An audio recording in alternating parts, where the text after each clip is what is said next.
Bom, nesse segundo parágrafo, Kardec ele faz uma crítica à forma como muitas pessoas vão se relacionar com os ensinamentos morais do Evangelho.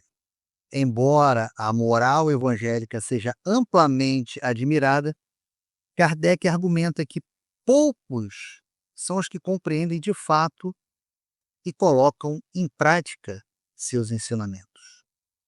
Desde Kardec, ele começa falando, ó, toda a gente admira a moral evangélica. Todos lhe proclamam a sublimidade e a necessidade. Ou seja, nós temos aqui uma admiração generalizada. Todos admiram a moral evangélica. Ela é amplamente reconhecida, admirada por toda a sociedade. Seus princípios, né, de amor, perdão, justiça, são considerados nobres e fundamentais para uma boa convivência.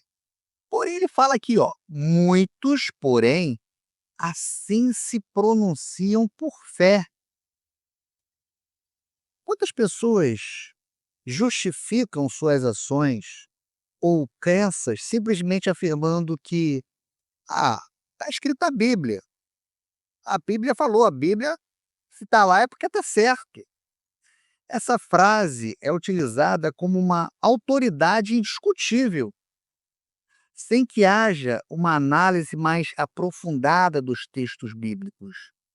As pessoas não param para analisar, para interpretar. Elas simplesmente tomam aquilo ali como a verdade absoluta.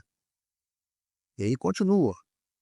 Confiados no que ouviram dizer.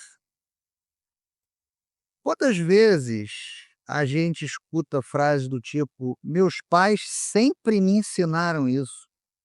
Pessoas adotam certos valores morais porque foram criados com esses valores em casa.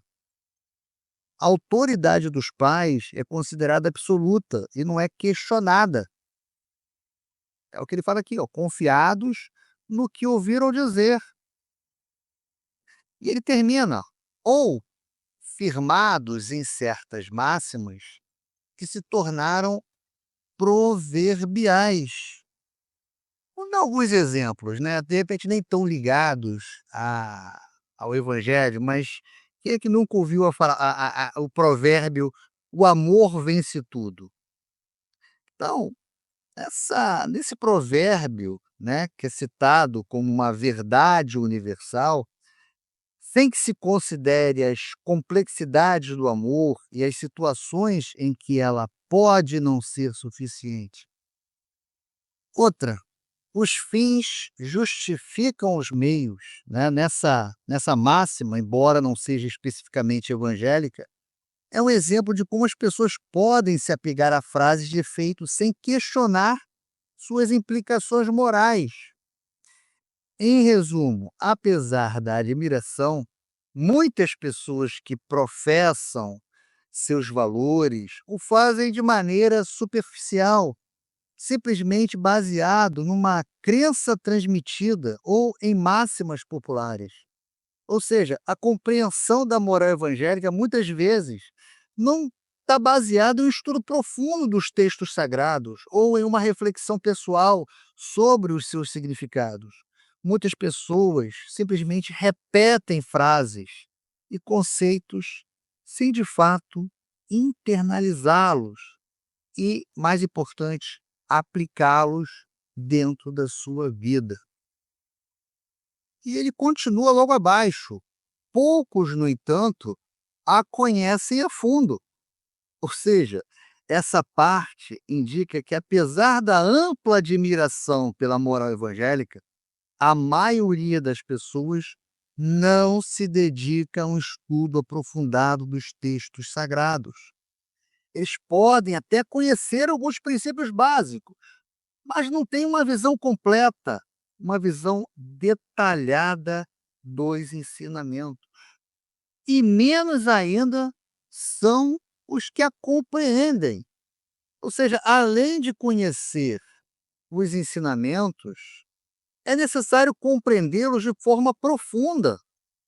a compreensão envolve não apenas a simples memorização de textos, mas saber interpretar os seus significados e aplicá-lo na sua vida.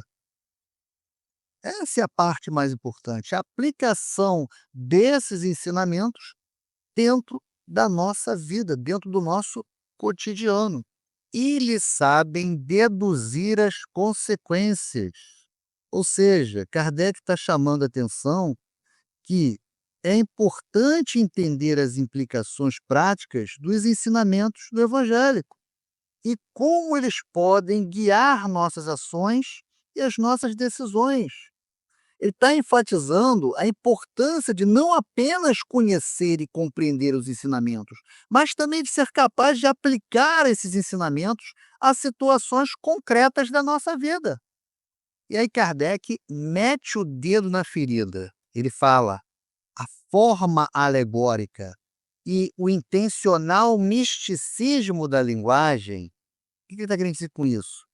Ele está se referindo ao uso de parábolas, de metáforas, de linguagem simbólica do evangelho, né? Uma linguagem que é intencionalmente mística e que busca transmitir mensagens profundas de forma indireta. Isso faz com que as pessoas tenham dificuldade de entender o seu real significado. Ele continua: ó, fazem que a maioria leia por desencargo de consciência e por mero dever. Muitas pessoas leem o evangelho por obrigação religiosa. Ah, hoje é domingo, hoje é o dia que eu tenho que ir para a igreja, eu vou abrir a Bíblia e vou ler as passagens que lá estão escritas, né? Fazem por uma mera obrigação religiosa, como um dever a ser cumprido, e não buscam o entendimento verdadeiro daquele texto. E ele fala, ó, como leem as preces sem as entender, isto é, sem proveito. A comparação com a leitura das preces reforça a ideia que muitas pessoas recitam palavras sem compreender o seu significado. Então, Kardec está mostrando que a leitura do Evangelho, nesse caso, torna-se um ato mecânico, sem trazer nenhum benefício espiritual. Se você lê e não entende a mensagem, como é que você vai colocar aquilo em prática no seu dia a dia? É isso que ele está dizendo. E, finalmente, a gente fecha esse segundo parágrafo interpretando essa última parte, onde ele fala: passam-lhes despercebidos os preceitos morais, ou seja, os ensinamentos morais, os princípios e valores que o evangelho busca transmitir não são percebidos pela maioria das pessoas.